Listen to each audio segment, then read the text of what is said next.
말씀은 여호와께 향기롭게 드릴 때에라는 것입니다. 여호와께 향기롭게 드릴 때라는 말씀으로 하나님 말씀 증거하도록 하겠습니다. 여기서 향기롭게 드린다라는 게 뭘 드리는 걸까요? 말씀 아까 읽었듯이 제사 제도를 이야기합니다. 근데 우리가 요 본문 말씀이 적혀 있는 시점을 보셔야 돼요. 앞서서 우리 권사님께서 기도해 주실 때 호르마의 그 비참한 결과를 우리가 경험하지 않게 하는 그 호르마 사건이 바로 직전에 있었습니다. 하나님께서 분명히 이스라엘 백성들한테 그 가나안 땅을 주시겠다라고 했는데 이 가나안 땅을 가봤더니 자기들의 생각보다 이게 힘들어 보이거든요. 그러니까 하나님께서 약속하신 그 약속을 믿지 못하고 그것을 악평합니다. 그것을 못 들어갈 땅, 오히려 하나님께서 세우신 모세와 그 지도자들을 죽이고, 그러니까 자기들의 뜻에 반대하는 것들을 죽이고 우리가 다시 애굽으로 돌아가자라고 말합니다. 사실은 애굽으로 돌아가면 그들을 살 수가 없거든요. 그러니까 자기들이 죽더라도 누구 뜻은 안 따르겠다라는 말입니까? 그게 하나님 뜻은 안 따르겠다라는 거예요. 왜냐하면 내가 원하는 걸 주지 않았다라는 겁니다. 내가 받고 싶은 거, 내가 원하는 게 아니기 때문에 난 이거 싫다라는 겁니다. 하나님께서는 지금 이스라엘에게 모든 것을 부족함이 없이 채워주시는 은혜가 있음에도 불구하고 하나님의 은혜 안에 있지 않는 자들에 대해서 하나님이 보이신 모습은 뭐냐면 그들과 함께하지 않는 모습을 보이신 거예요. 호르마로 올라간다고 할 때 나 너희와 함께 가지 않는다는 거예요. 그래서 모세는 하나님이 너희와 함께하지 않으니까 그 올라가지 마라. 그리고 너희들의 그 불순종으로 인해서 이 광야 40년 동안 다 죽고 그 다음 세대 20살 이하에 되는 사람들만 가나안 땅으로 들어갈 수 있게 하겠다라는 하나님의 메시지를 들었을 때 이들은 그건 또 싫은 거예요. 여태까지 하나님 말씀에 불순종을 했지만 그렇다고 그것 때문에 하나님 앞에 또 이렇게 어려움을 당하는 거, 지금 당장 내 눈앞에서 그 가나안 땅 정탐 갔던 그 부분에 있어서 악평을 쏟아냈던 그 10명의 정탐꾼이 눈앞에 죽었거든요. 그제서야 아이고 하나님한테 우리도 죽겠네, 나도 죽겠네, 그 두려움이 확 엄습하니까. 그러니까 이거는 순종인가요? 마음에 우러나오는 순종인가요? 두려움 때문에 그 순간을 모면하려는 건가요? 순간을 모면하려고 하는 거죠. 우리의 신앙생활이 혹 이 상태에 있지 않은지를 좀 돌이켜봐야 됩니다. 죄만 짓다가 양심의 가책은 있어요. 뭔가 좀 캥겨요. 뭔가 좀 이게 아닌 거는 알고 있어요. 근데 또 하기는 싫은데 어느 순간 하나님 앞에서 이제 말씀을 들었거나 아니면 상황이 그렇거나 환경이 그렇거나 좀 변화되는 모습 속에서 뭔가 불안감이 막 이렇게 느껴질 때가 있거든요. 신앙생활하다 이거 아닌데, 이거 큰일 났는데 라는 느낌이 있을 때 그때만 다시 하나님 잘못했습니다, 하나님 하면서 돌아오는 그런 신앙을 탈피해야 된다는 거예요. 이게 처음 하나님 앞에 처음 인도받을 때는 그럴 수 있습니다. 왜냐하면 연약해서, 내가 연약한 과정 가운데 한 가정 안에서도요, 어떤 이제 막 자녀들이나 이제 막 신앙생활을 하게 된 내 아내가 됐든 내 남편이 됐든 이제 막 신앙생활을 한 사람이나 아니면 가정 안에서도 믿음이 좀 연약한 사람들의 신앙의 모습이 그 상태로 될 수 있어요. 교회 안에서도 그런 사람이 있을 수 있어요. 근데 기본적으로 교회가 됐든 가정이 됐든 신앙의 호주로서 지켜야 되는 사람이 있습니다. 여러분, 내가 이 가정 안에서 신앙의 호주다라는 생각이 들면 그건 여자고 남자고 나이가 어리고 많고의 문제가 아니에요. 신앙의 호주로서 내가 세워져 있다라는 마음가짐을 가진 사람은 책임감이 있으셔야 돼요. 하나님 앞에 내가 더 온전히 해야겠다. 지금 이 순간에 그래도 우리 남편이 나보다 믿음 생활 잘하니까 나 호주 아니다, 이거 다행이다, 이러면 안 되고, 항상 신앙의 호주는 누구라고 생각해야 돼요? 내가 신앙의 호주가 되려고 해야 되는 거예요. 일단 질서적으로는 남편들이 신앙의 호주가 되려고 믿음 생활을 잘해야 됩니다. 근데 한국 교회의 남편들의 대부분의 특징은 뭐냐면 우리 집 사람이 신앙생활 잘해요. 그래서 옛날에 우리 선배 목사님들이 설교 가운데 많이 말씀하셨던 관용적인 표현이 있었어요. 그 부인 치맛가랭이 자꾸 천국 가려고 하면 못 간다고. 여러분, 부인 치맛가랭이 붙들고서 천국 가는 게 아니에요. 그런 걸로 천국 가는 게 아니에요. 내가 신앙의 호주로서 서서 하나님께서 내게 주신 그 놀라운 은혜가 분명히 나의 순종의 삶 속에서 드러나게 하려고 어제보다 나은 오늘로 계속 발전해 나가야 되는 것입니다.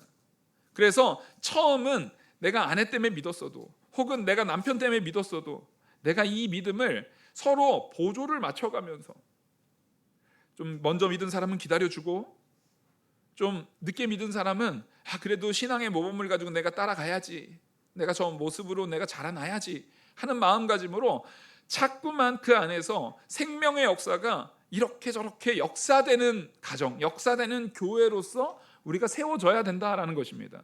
근데 지금 이 이스라엘 백성들이 그게 안 된 거예요.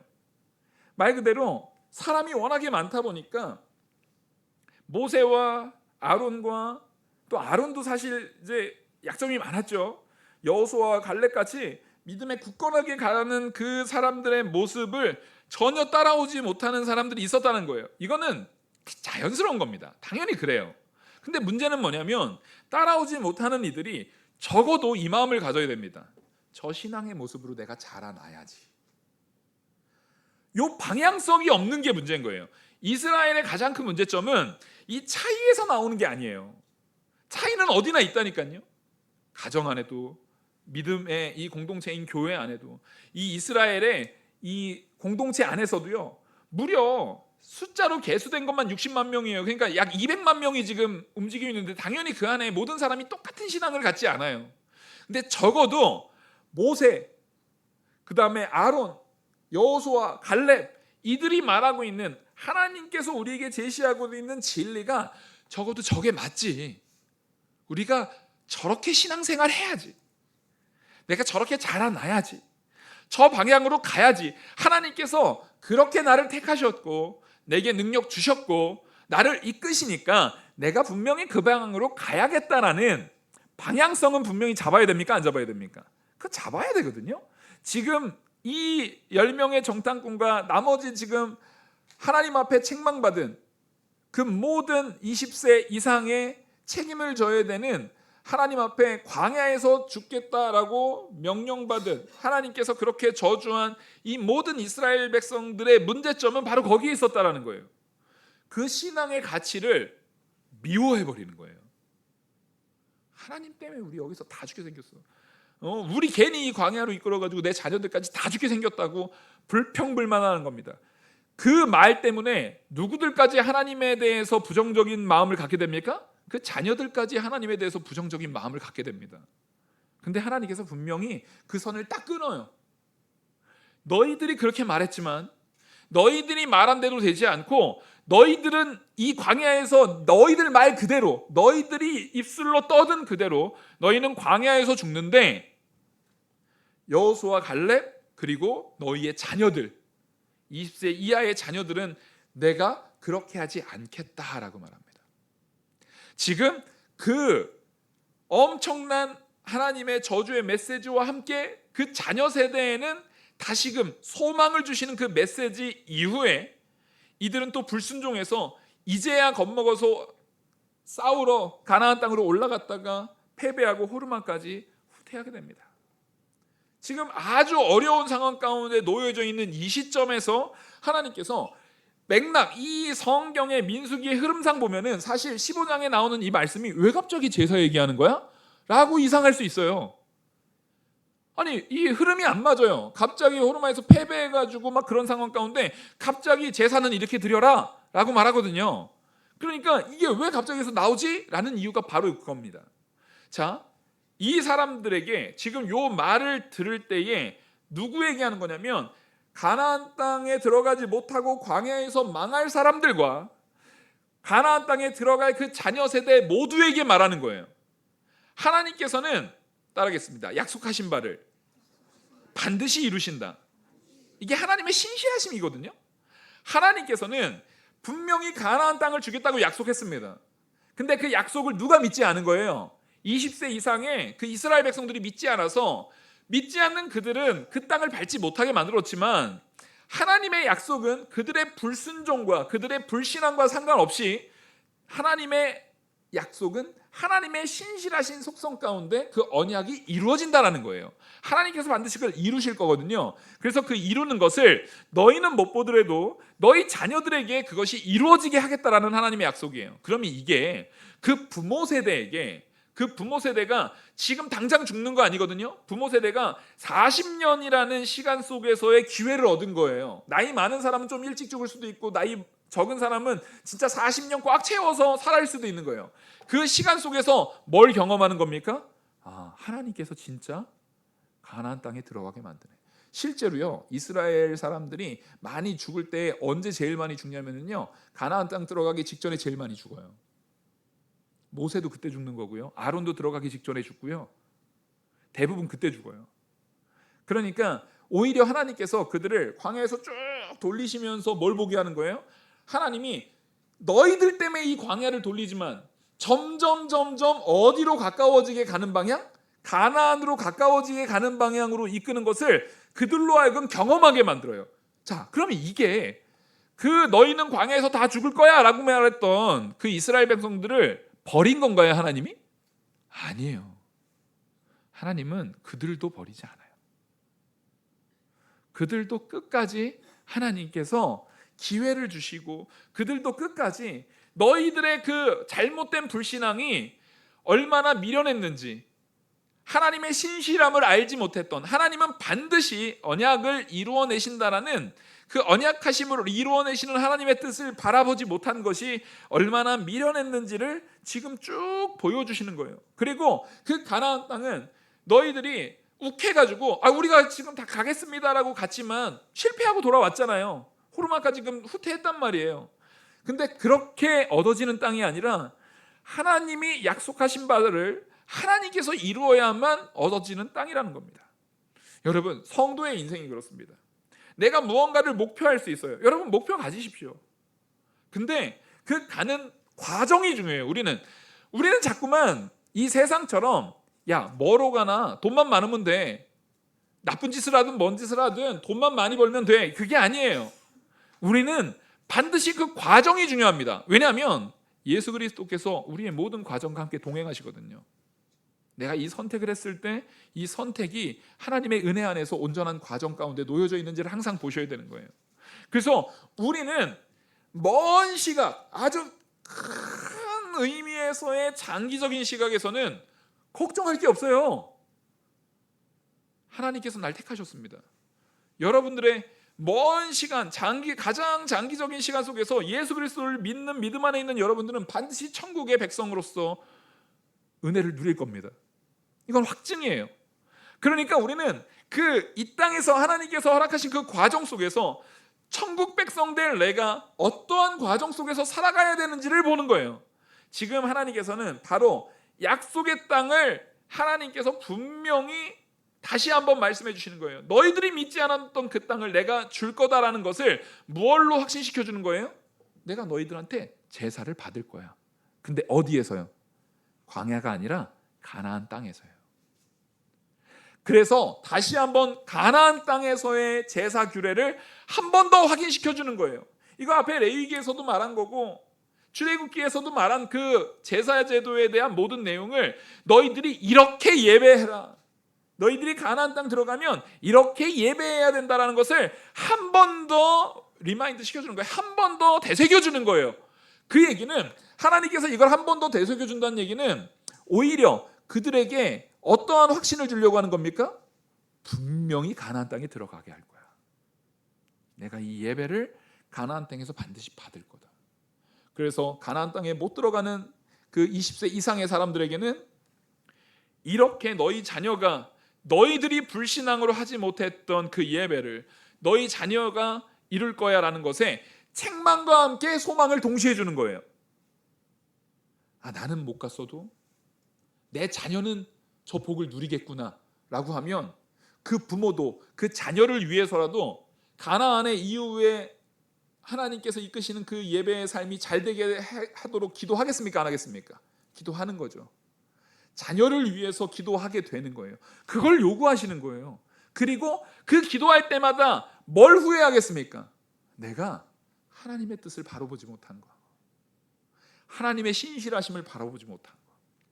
내가 하나님의 능력을 바로 보지 못한 것을 후회하는 거예요. 그러니까 하나님께서 그들에게 책망과 함께, 그러니까 그 책망은 그들을 죽이거나 망하게 하기 위한 책망이 아니라 소망 안에서 다시 회복시키기 위한 책망으로서 그들에게 세우고, 그것이 자녀들에게 분명히 나아갈 길. 그래서 그 말씀으로 깨달은 부모들은 자녀들에게 계속 뭘 얘기하겠어요?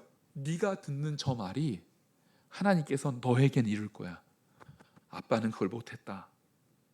아빠는 믿음을 쓰지 못해서 나는 가나안 땅에 못 들어가지만 너는 가나안 땅에 들어가서 하나님 앞에 온전한 예배 드려라. 너는 가나안 땅에 들어가면 하나님 앞에 온전히 순종해라. 이것이 40년 동안 교육되는 거예요. 그러면 하나님께서는 믿음의 계대가 반드시 계승되기를 원하십니다.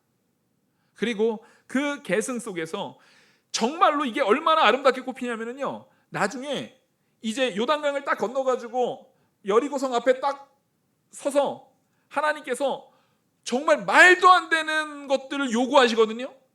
지금 길갈에 요단강 딱 건너서 이후 얘기지만 요단강 딱 건너서 길갈에 진을 딱 쳤어요.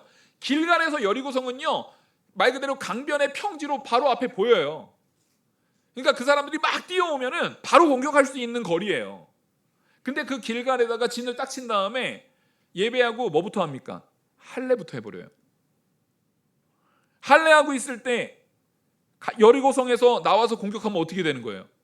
다 죽는 거예요. 남자들이 싸움을 못합니다. 아무도 움직이지를 못해요. 그런 상황인데도 그들이 아무 소리도 안 하고, 지금 원래 이 아버지들이 했던 모습을 보면은 불평불만을 할 수밖에 없는 환경인데 안 합니다. 순종함으로 할례를 행하고, 그리고 여리고성을 함락시킬 때는 더 가관이에요. 그 여리고성 주변으로 붙어요. 여리고성이 굉장히 높은 성이거든요. 그 가나안 안에 있는 성 중에 산 지형을 이용해 가지고 높이 지은 성을 제외하고는 가장 높은 성입니다. 그러니까 성벽 높이로만 따지면 여리고성이 제일 큰 성이에요. 그래서 고고학적으로 보면은 성곽이 외성, 내성, 그리고 그 안쪽까지 총각이 성 3개가 있었다라고 추정이 돼요. 그러니까 2개는 확실하고 안에까지 이것도 성곽으로 봐야 되냐 말아야 되냐는 부분은 의견이 좀 있지만, 적어도 외성, 내성이 있는, 보통 일반적으로 작은 성 같은 경우는요, 외성, 내성이 따로 있지 않아요. 그 정도로 크지 않단 말이에요. 근데 외성, 내성이 있을 뿐만 아니라 외성이나 내성이나 둘 다 그 위에 요즘으로 치면은 승용차 한 대가 다닐 수 있을 정도의 넓이로, 위에가 공간이 그렇게 넓을 정도로 큰 성이에요. 그 앞을, 그 여리성을 빙글빙글 돌죠. 돌면 밑에서 돌고 있는 사람들은 위험한 거예요, 안 위험한 거예요? 위험하죠. 그때 화살이 없을 시대였지만 뭐만 던져도 죽어요? 돌멩이만 집어 던져도 죽어요. 위에서 돌멩이만 집어, 행주대첩 생각해 보세요. 돌멩이만 집어 던져도 다 죽을 수 있는 정말 위기 속에 있는 거예요. 근데 하나님이 돌라고 하니까 도는 거예요. 아무도 거기에 토를 달지 않습니다. 40년 광야 생활 가운데 교육에게 하나님께서는 40년을 이 사람들, 야 니네 한번 고생 좀 해봐 하면서 뺑뺑이 돌린 게 아니에요. 지금 그 안에서 승리는 하나님을 믿는 믿음 안에 있다라는 의의 정병으로 키우는 과정이었던 거예요. 근데 그럼에도 불구하고 거기에서도 계속 안에 들어가서도 불신앙의 요소들이 나타납니까? 안 나타납니까? 나타납니다.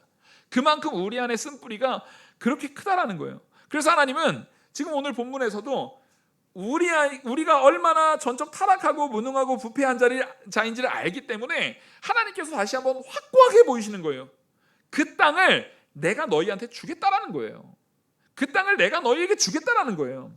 그래서 2절에 보시면 이스라엘 자손에게 말하여 그들에게 이르라, 너희는 내가 주어 살게 할 땅에 들어가서, 자, 무슨 땅이에요? 하나님이 주어서 살게 할 땅이라는 거예요. 이게 나탄이라는 뜻이에요. 이 주다라는 것이 나탄이라는 말이에요. 이거는요, 뭐냐면 그냥 딱 주고, 제가 이동래 권사님한테 그 새벽에 이제 차량 운행하다가 사탕 하나 딱 줬어요. 이동래 권사님이 사탕 입에 딱 넣었는데, 그 잠깐 맡겨놓은 건데 도로 내놓으세요. 그럴 거예요? 그런 의미의 주다가 아니에요, 이게. 네? 그 이동래 권사님은 죄송해요 하실 분이 아니에요. 그리고 왜 줬어요? 이렇게 하시는지 알 거라고, 이게. 아니 줘가지고 난 먹었지. 왜 줘서 그랬어요? 딱 이렇게 나올 거라고요. 그런 주다가 아니에요. 지금 이게 그런 주다가 아니에요. 이거는 맡겼다라는 뜻이에요. 여기 나탄이라는 말은요, 주다라고 표현되어 있지만 맡겼다는 얘기예요. 맡겼다는 얘기는 그의 소유권이 누구에게 있다라는 거예요. 제가 사탕 준 거야. 소유권이 이제 이전된 거죠. 이제 권사님한테 간 거죠. 그런 주다가 아니에요. 그 땅의 소유권이 잠시 뭐 한 거예요? 맡겼다라는 얘기예요. 이거 나탄은 맡겼다라는 의미가 훨씬 강합니다. 그래서 이것은 소유권이 여전히 누구에게 있습니까? 하나님의 땅이라는 겁니다. 그래서 요 표현이라는 이 나탄이라는 그 주다라는 표현을 통해서 나중에 가나안 땅에 들어가 가지고 토지법을 뭐라고 해요? 희년법으로 토지법이 가능해지는 거예요. 왜? 그 땅이 다 분배를 했지만 누구 거기 때문에 하나님 거예요. 하나님이 맡긴 거예요. 지금 분명히 나탄을 기억하세요. 이거는 뭐 했다라는 거예요? 맡겼다라는 얘기지, 이게 소유권이 우리한테 이전된 게 아니에요. 우리의 인생도 마찬가지입니다. 하나님께서 우리를 죄의 종에 있었던 나를, 사망의 처해 있었던 나를 하나님께서 사망에서 구원하시고 죄의 종에서 구원하셔서 우리의 소유권을 이제 누가 가지신 겁니까? 하나님 아버지의 자녀로서의 소유권이 된 거예요. 예수 그리스도께서 이렇게 말씀하십니다. 하나님께서 내게 주신 저 백성들, 우리는 이제 예수 그리스도의 백성으로서 소유권이 옮겨진 거예요. 그러니까 내게 있는 모든 것들이 사실 누구 거라는 것이 확고히 되는 겁니까? 내가 하나님의 백성, 하나님의 자녀, 하나님의 소유됐다라는 거예요. 원래는 사망의 종, 마귀의 종이었던 내가 이제는 하나님의 종이 되었어요. 우리는 종으로서 먼저 불림 받은 겁니다. 소유예요. 근데 종인 나를 하나님이 어떻게 대하신다고요?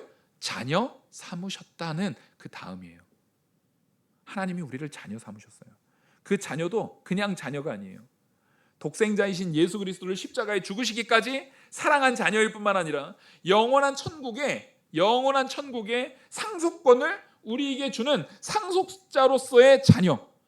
로마 당시에 이 신약 성경에서 우리를 상속자로 삼았다라는 의미가 얼마나 큰 거냐면, 로마 시대에 이제 노예를, 너무 뛰어난 노예들, 너무 우리 배너 같은 거 보면은 그 배너 주인공이 이제 아들로서 노예에서 아들로 입양이 되거든요. 그런 것처럼 너무 뛰어난 노예를 아들로 입양을 해요. 그때 당시에 그 이스라엘 그 말씀이 기록된 헬라어로 기록된 그 신약 성경 당시에 로마 시대이기 때문에 사람들은 그걸 들으면 딱 이해할 수 있는 내용이에요.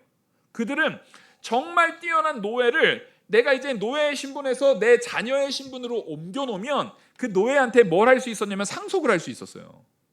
그러니까 그 노예는 말 그대로 그냥 신분만, 아들 신분만 떨렁 가진 게 아니라 실제로 뭐가 되는 거예요? 진짜 상속받는 아들로서 정말 신분 자체가 변화돼 버리는 거예요. 정말 신분 자체가 변화돼 버리는 거예요. 그래서 그 놀라운 은혜가 부어진 거예요.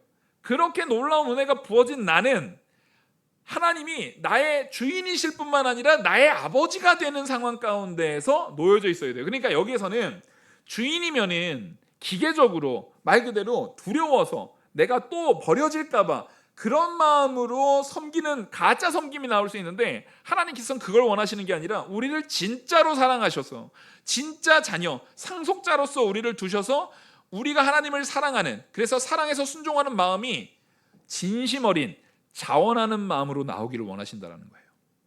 그래서 하나님께서 여러분들에게 순종을 요구하시는 순종은요, 기계적인 순종이 아니에요. 그래서 우리에게 자유로운 선택을 할 수 있는 권한과 능력을 주신 겁니다. 그리고 우리는 정말 하나님께서 내게 맡기신 은혜 안에서 하나님의 언약이 신실하게 지켜지실 거라는 것을 믿고, 이것은 하나님의 은혜의 선물이기 때문에 하나님이 선물을 주시는 주체자가 하나님이니까 그 선물을 주시는 내용이 실패될 수 있어요, 없어요? 없어요. 반드시 이루어지는 겁니다. 그 이루어진 가운데 나는 그 자녀로서 오직 내가 받은 이 모든 것들을 누구에게 돌리는 마음가짐으로 살아야 됩니까? 하나님께 돌리는 마음가짐으로 살아가야 되는 그 중심이 있는 사람이 드리는 제사인 거예요. 그 중심이 있는 사람이 드리는 예배인 거예요. 그러니까 떨렁떨렁 와가지고 오늘 한번 예배 들었고, 나 예배 들었어 하고 가는 예배가 아닌 거예요. 여러분들이 정말로 신앙인으로서 믿음이 연약할 때는 억지로 와서 앉아있다가 그래 좋은 말씀 들었네, 저는 여러분들한테 교훈 얘기하려고 있는 게 아니잖아요. 하나님 말씀을 선포하려고 있는 거지. 교훈 얘기하려고 하면 여러분 요즘에 얼마나 훌륭한 정말 석박사들이 인터넷에 유튜브에 얼마나 많은 공짜 플랫폼에 얼마나 훌륭한 이야기들을 많이 하는데요. 근데 그게 이 예배와 다른 이유는 뭡니까? 굉장히 유익한 강의들이 많을 거예요. 하지만 이 예배는 강의가 아니에요. 하나님의 말씀의 선포인 줄 믿으시기 바랍니다. 정말로 제가 능력으로 보면 그 석박사들보다 훨씬 부족할 게 분명해요. 그럼에도 가능한 것은 뭐냐면 하나님께서는 그 지역에 그 교회에 모이기를 힘쓰는 하나님의 공동체 안에 부족한 자를 세워서 오늘 오전에 말씀 배웠던 것처럼 베드로와 같이 연약한 자를 세워서 하나님의 말씀을 선포하게 하는 거예요. 하나님의 말씀을 선언하게 하는 거예요. 그 선언 가운데 전하는 저도 듣는 여러분들도 다 누구 아래 있는 겁니까? 하나님 아래 있는 거예요. 하나님 말씀 아래서 내가 정말 그 뜻 안에서 살겠는가? 하나님이 나의 주인이시고 나는 그 하나님께서 이루실 그 역사를 내가 연약해도 나의 불순종에도 불구하고 이스라엘이 불순종했음에도 불구하고 하나님이 반드시 그 땅을 주실 거거든요. 그 불순종에도 불구하고 하나님께서 이루실 그 역사를 온전히 믿는 삶.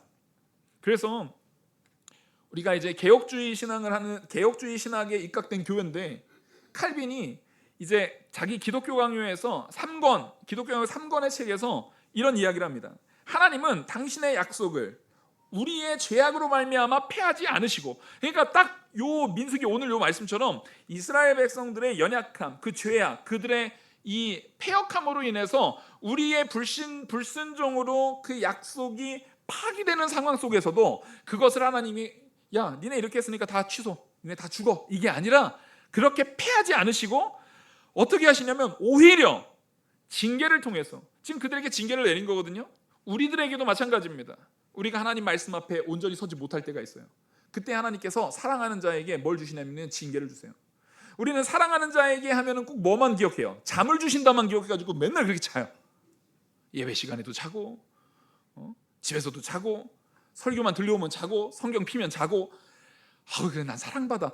아니 잠만, 사랑하는 자에게 하나님께서 징계도 줘요. 자녀에게 정말 징계가 없으면 그거 사생자라고 말한단 말이에요. 하나님께서 사랑하는 자녀에게요 징계를 통해서 오히려 그 언약을 다시 한번 내 마음속에서 새롭게 세워나가십니다. 놀라운 새로운 사랑을, 새로운 역사를 이루어내신다라고 칼빈이 말하고 있어요. 그건 칼빈은 뭘 얘기한 거예요? 아마 칼빈이 이 본문 가지고 얘기한 걸 거예요. 하나님의 역사예요. 하나님께서는 반드시 우리에게 그 모든 가치를 세워내어 보이신다라는 것입니다. 그래서 우리는요 실패할 수 있습니다. 내 개인의 실패에 대해서 두려워하지 마십시오. 우리가 사는 시대가 기독교가 막 이렇게 주는 시대를 살고 있을 수 있어요. 그래요. 최근에 이렇게 다 이제 나뉘더라고요. 70세 이상 되시는 목사님들, 이제 벌써 은퇴하신 분들이겠죠. 그분들은 야 우리 때는 하나님 앞에 헌신해가지고 성도들이 차고 넘쳤는데 요즘 목사들은 그냥 교회들이 다 성도도 없고 기도들도 안 하고 뭣도 안 한다고 막 책망하시는 분들이 있어요. 근데 또 너무나도 놀랍게도 똑같이 그 70대 이상의 목사님들 중에 완전히 반대의 목소리가 또 나와요. 그 은퇴하신 분들 중에 야 우리 때는 열심히 해가지고 사람들이 그랬는데 요즘 왜 그래 이렇게 하신 분들이 있는가 하면 또 그 70대 은퇴하신 목사님들 중에 이런 말씀을 하신 분들이 계세요. 우리 때에 하나님께서 부어주신 은혜를 우리가 다 먹어치워버리고, 우리가 그때 하나님이 주신 은혜를 정말 기쁨으로 꽃을 피우지는 못할 망정 우리가 다 먹어치워버리는 바람에 그 다음 시대에는 짐만 남겼다라고 하시는 말씀이 또 있어요. 어떻게 같은 시대를 경험해도 똑같이 목사님들이었어도 바라보는 시각이 같아요, 달라요? 완전히 달라요. 왜 그렇습니까? 결과론적으로 야 나 때는 말이야 내가 얼마나 열심히 했으면 우리 때는 이게 지금 근본적으로 잘못된 거예요. 우리는 맡은 자인데 내 능력으로 된 게 아닙니다. 하다못해 우리는 달란트 비유에서도 5달란트 받은 사람이랑 2달란트 받은 사람을 하나님이 딱 봐가지고 얘는 딱 봐도 잘하래야, 얘는 경영적으로 애가 좀 능력이 있어, 5달란트 준 애는 하나님이 그 주인이 얘 MBA 갖다 보내고 왔죠. 지금 가서 대학원 졸업하고 오네죠. 아니에요. 거기에서 말하는 메시지는 5달란트 받은 자나 2달란트 받은 자는 누구한테 순종한 자예요? 하나님 말씀대로 순종한 거예요.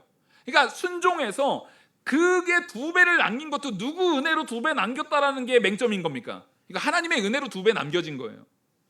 그냥 1달란트 받은 사람은 하나님의 말씀에 순종하지 않고 하나님을 악평하고 하나님을 바로 알지 못함으로 그걸 감춰놓고 땅에 묻어놨기 때문에 그대로 있는 거예요. 그래서 하나님께서 그를 내치시고 버리시는 거예요.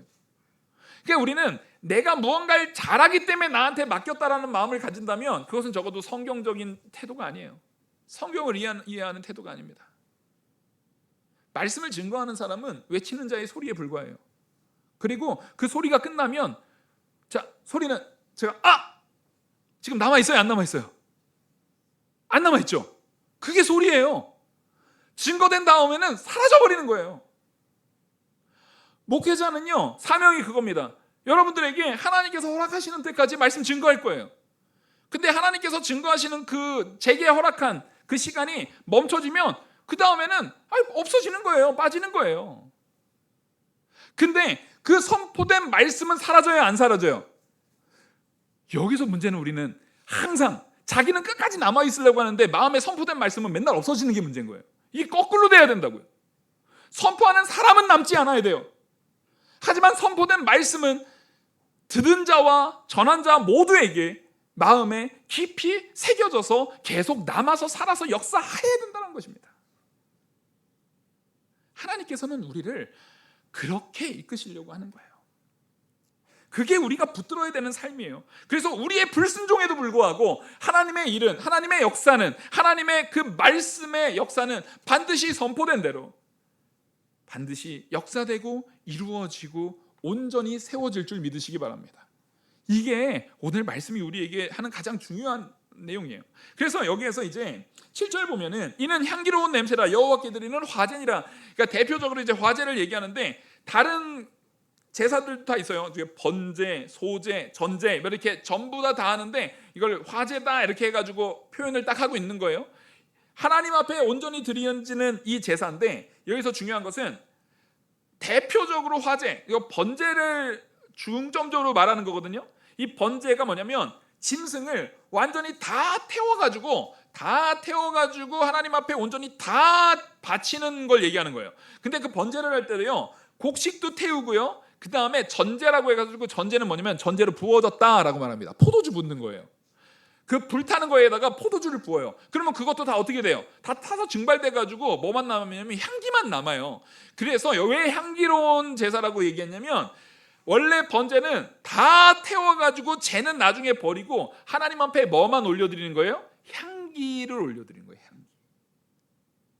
그러니까 우리가 온전히 하나님 앞에 다 바쳐졌다라는 거예요. 그 향기, 그것을 흠향하신다 그래요. 그러면요, 그 향기를 통해서 기쁨을 누리신다라는 거예요. 왜요? 왜 이게 기쁠까요?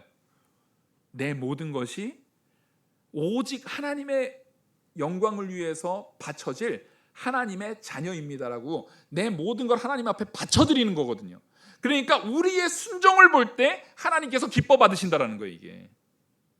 이게 향기로운 화제의 이유입니다. 그래서 여기서는 이 향기로운 화제라는 것을, 이 원어를 직역하면 안식을 주는 향기다라고 하는 거예요. 이 향기는 누가 맡으시는 거예요? 그러니까 주체자가, 향기를 맡는 주체자가 누구신 거예요? 하나님이시죠. 근데 안식은 누구에게로부터 와요? 하나님께로부터 와요. 그러니까 사실은 우리가 향기로서 제사를 드리는 것 같지만 사실은 그것을 기뻐 받으시는, 흠양하시는 하나님의 은혜로서 우리가 안식을 누려요. 그래서 사실은 우리가 예배를 드려도요, 내가 예배 드리는 것 같지만 사실은 그 예배의 은혜를 우리가 누리는 거예요. 하나님의 예배의 은혜를, 우리에게 안식을 주시는 하나님의 은혜 안에서 내가 누리는 거예요. 그 제사가 단순히 음식 해가지고 음식 태워주거나 음식 볶아주거나 음식 삶아주거나 그런 개념이 아니에요. 이것은 하나님께서 기뻐 받으시는 언약, 그 언약 안에서 드려지는 예배를 제사제도 속에서 구약시대에 우리에게 드러내 보이신 하나님의 방식이라는 것입니다. 그리고 이 제사에서 여기 보면 번제, 소재, 전제. 아까 제가 말씀드렸죠. 짐승을 양, 소, 염소, 뭐 비둘기 이런 거 바치고, 소재는 곡식이고 전제는 포도주예요. 이게 뭐냐면 하나님께서 우리에게 창조 질서 가운데 우리에게 주신 기쁨의 양식들이에요. 그래서 이 동물도 우리가 먹을 수 있는 거잖아요. 먹는 거, 곡식도 우리가 먹는 거잖아요. 포도주도 우리가 마시는 거잖아요. 이 모든 건요, 우리의 기쁨을 상징해요. 우리에게 누려지는 모든 기쁨이 사실은 누구의 창조 질서 안에서 누려지는 거예요? 하나님의 창조 질서 안에서 누려지는 거예요.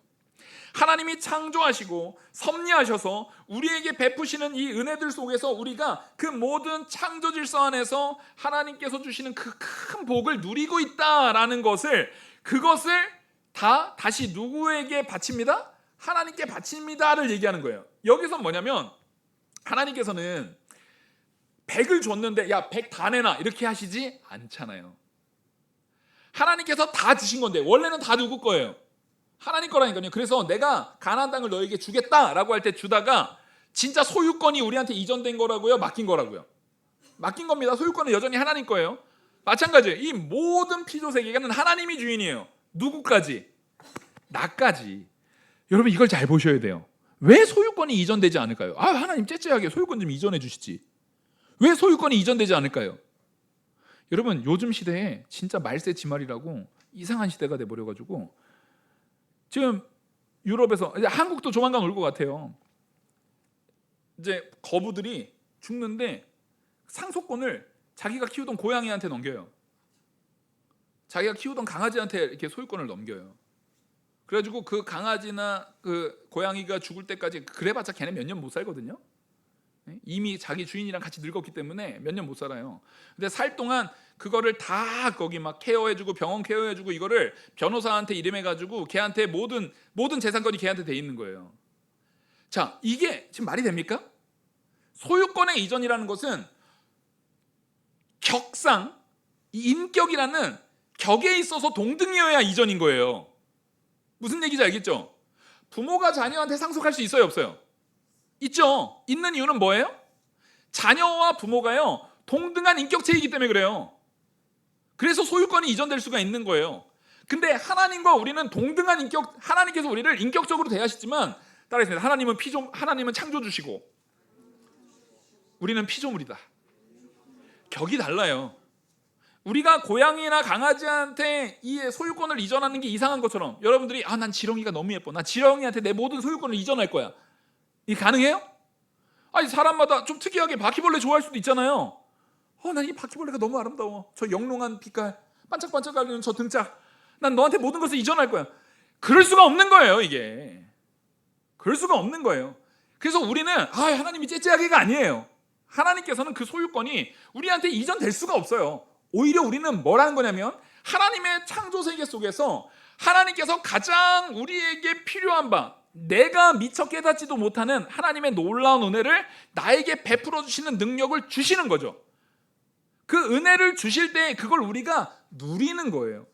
그걸 우리가 누려요. 누리고 그 은혜 안에서 하나님의 참 사랑을 경험하는 거예요. 우리는 자꾸만 하나님을 사람 편까지 끌어내려가지고 자꾸만 생각하려고 하니까 이런 문제점들이 생기는 거예요. 신학적 오류가 자꾸 여기서 생기는 거예요. 우리가 신학적 오류에 빠지는 가장 많은 이유가 거기에 있습니다. 하나님을 자꾸만 사람 편으로 내려버려요. 아니에요. 하나님은 창조주고요. 우리는 피조물이에요. 천국 가면 우리 신 되는 겁니까? 여러분 제가 여러 번 말씀드렸어요. 다행이에요. 우리 교회는 벌써 아니요 딱 나오잖아요. 노방규 목사님 때부터 잘 배우셔서 그래요. 우리가 아무리 부활체로서 영원한 천국에서 영생을 누린다 할지라도 우리는 피조물입니다. 우리가 신이 되는 게 아니에요. 내가 하나님이 되는 게 아니에요. 아브라함의 범죄가 자기가 하나님처럼 되려고 한 거예요. 우리는 하나님이 되는 게 아니에요. 이 차이를 온전히 알아야 되는 것입니다. 그래서 우리는 철저하게 그 창조 질서 가운데에서 하나님께로부터 받은 바를 내가 누리지만 누리는 과정 속에서 이 모든 것은 누구 겁니다라는 걸 고백하는 고백이 반드시 있어야 됩니까? 이거 하나님 겁니다. 그게 바로 우리가 헌금 생활을 하고 11조를 하고 예를 들어서 이 바로 다음에 나오는 첫 소산 19절 20절에 나오는 첫 소산을 하나님 앞에 또 드려야 되는 거거든요. 그 첫 소산을 드리고 이런 거 얘기하면 저 목사님 또 자기 부자 되려고 성도들한테 헌금 강요한다고 생각하지만 그렇지 않아요. 여러분들이 헌금 낸 걸 제가 다 가져갑니까? 저 금고 열쇠 제가 가지고 있어요? 그렇지 않아요. 그 이상하게 그 인터넷 같은 데서 무슨 목사님들이 다 여러분들한테 11조 강요해가지고 그거 자기가 다 뒷주머니로 챙기는 것 같은 말도 안 되는 거짓말들을 자꾸만 요즘에 인터넷에 막 무분별하게 하는데 그렇지 않아요. 대부분의 목회자들은 최저임금 대상입니다. 99%가 그래요. 그럼에도 소명 가지고 하는 거지. 소명, 하나님께서 주시는 소명 가지고 하는 거지. 여러분들한테 헌금 생활에 대한 부분을 말씀드리고 강조하는 이유는 11조에 대한 부분을 강조하는 이유는 바로 이 맥락 때문인 거예요. 내가 하나님의 종이에요. 나라는 존재 자체가 누구 거라는 거예요? 하나님의 소유인 거예요.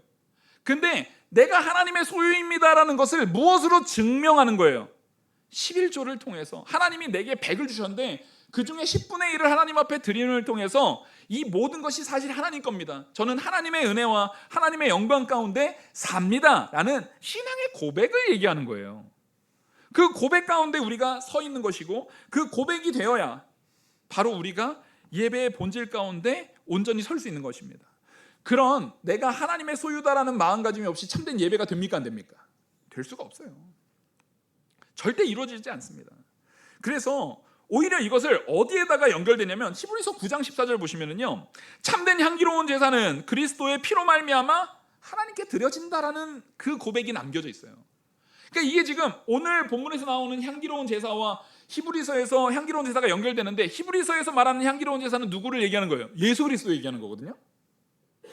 예수 그리스도와 연결짓고 있는 거예요. 그러니까 이 향기로운 제사가 예수 그리스도의 십자가의 사역, 십자가의 속죄, 예수 그리스도의 피해와 연결되어져서 우리의 속죄, 참된 예배와 예수 그리스도의 속죄가 온전하게 연결되는 거예요. 그래서 예배는 사람이 내가 만족되어지는 것이 아니라 오직 누가 흠양하여 받으시는 것? 하나님께서 만족하시고 하나님께서 흠양하여 받으시는 바가 되는 거예요. 그래서 홈리와 비나스가 제사 바치는데 아직 제사가 끝나지도 않는데 나 삶은 고기 싫어, 생고기 이만큼 잘라서 딱 가져간 다음에 이거 내가 먼저 챙긴 다음 제사드리었으니까 하나님께서 책망하시는 거예요. 제사는, 예배는 하나님께서 우리에게 주시는 바대로 하나님의 뜻 안에서 이루어지는 것이고 하나님께서 기뻐 받으시는 대로 하나님께 영광 돌리는 바로 그리스도의 향기 속에서 하나님이 기뻐 받으시는 그게 참된 예배여야 돼요. 그러니까 우리도 이 예배 가운데 우리 안에 예수 그리스도의 십자가의 보혈을 빼고는 하나님께서 기뻐 받으실 수 있어요, 없어요? 없죠. 그래서 오직 예수인 거예요. 우리의 예배가 오직 예수여야 되는 이유는 거기에 있는 거예요. 예수님을 빼고는 우리의 어떤 행위도 하나님께서 기뻐 받으실 흠양할 향기가 될 수 없습니다. 절대 그럴 수가 없습니다. 그래서 하나님께서는 마지막 이 세 번째로 19절에서 20절 보시면 그 땅의 양식을 먹을 때에 여호와께서 거제를 드리되 거제는 떡을 해가지고 이렇게 흔들어 드리는 거예요. 그래서 거제를 드리되 너희의 처음 익은 곡식 가루떡을 거제로 타작마당에서 거제같이 들어서 이렇게 드리는 거거든요. 그래서 너희의 처음 익은 곡식 가루떡을 대대에 여호와께 거제로 드릴 것이나 너희만 하지 말고 너희 대대로 이거 계속 하라는 거예요. 처음 익은 첫 열매를 하나님 앞에 드린다라는 것은 모든 첫 소사는 항상 뭘 상징하냐면 전부를 상징합니다. 그래서 앞에 말했던 것처럼 내 모든 게 사실 누구 겁니다? 하나님 겁니다 라고 하는 거예요. 그럼 다 줘야지. 그러면 우리가 어떻게 살아요? 하나님께서는 우리의 필요를 뭐 하시는 분? 채우시는 분. 그래서 하나님께 바쳤을 때 너에게 필요한 바를 내가 채우는지 안 채우는지 보라고 하나님이 말씀하시는 이유가 거기에 있는 거예요. 하나님께서는 우리에게 하나님께 바치는, 그래서 내가 가지고 있는 것들이 내 거가 아니라 아까 말했듯이 처음 나탄이라고 말했던 하나님께서 주다라는 것이 뭐였다고요? 맡겼다. 그래서 너희가 청지기적 사명을 잘 감당하고 있는가? 너희들은 청지기이다. 청지기가 받아 누렸으니 마땅히 그 은혜를 주신 하나님 앞에 뭐하는 예배를 드려야 되는 거예요? 감사의 예배가 나오는 거죠. 그래서 기독교인들이 제일 입에 붙도록 말하는 게 뭡니까? 감사합니다가 돼야 되는 거예요. 근데 그 감사합니다가 사실 누구한테 감사해야 됩니까? 확실히 하나님 앞에 감사합니다 하는 거죠. 습관적으로 하는 것도 나쁘진 않은데 습관적으로 할 때마다 머릿속에 감사자가 떠오를 때마다 머릿속에 누구를 떠올리셔야 되는 거예요? 하나님께 감사의 예배를 드리는 거예요. 그래서 진짜 우리가 하나님 앞에 바치는 이 거제, 그 모든 제사는 반드시, 우리는 자꾸만 뭐 제사한다, 헌금한다 이러면 물질만 두는데 물질에 국한되는 게 아니에요. 이것은 내 모든 전인격을 하나님께 드리는 거예요. 시간이며 돈이며 하나님께서 내게 주신 건강이며 내 모든 전인적인 것이 사실 누구 겁니다? 하나님 겁니다. 그러니까 하나님께서 모이기를 힘쓰라고 했던 예배 가운데는 반드시 여러분들이 예배의 자리에 있어야 돼요, 없어야 되는 거예요? 있어야 되는 거예요. 왜? 이 시간이 하나님 거예요. 내게 허락된 이 시간이 하나님 거예요. 나라는 존재가 하나님 것이기 때문에. 그래서 우리가 이 예배부터 이 첫 열매에 이르기까지 하나님께서 우리에게 언약을 이루시는 우리의 주인이요, 모든 창조의 창조주요, 우리의 구원주이신 하나님 앞에 나를 드리는 삶, 그것이 여호와께 향기롭게 드려질 참된 예배인 줄 믿는 저와 우리 모든 성도님들 되기를 간절히 축원합니다.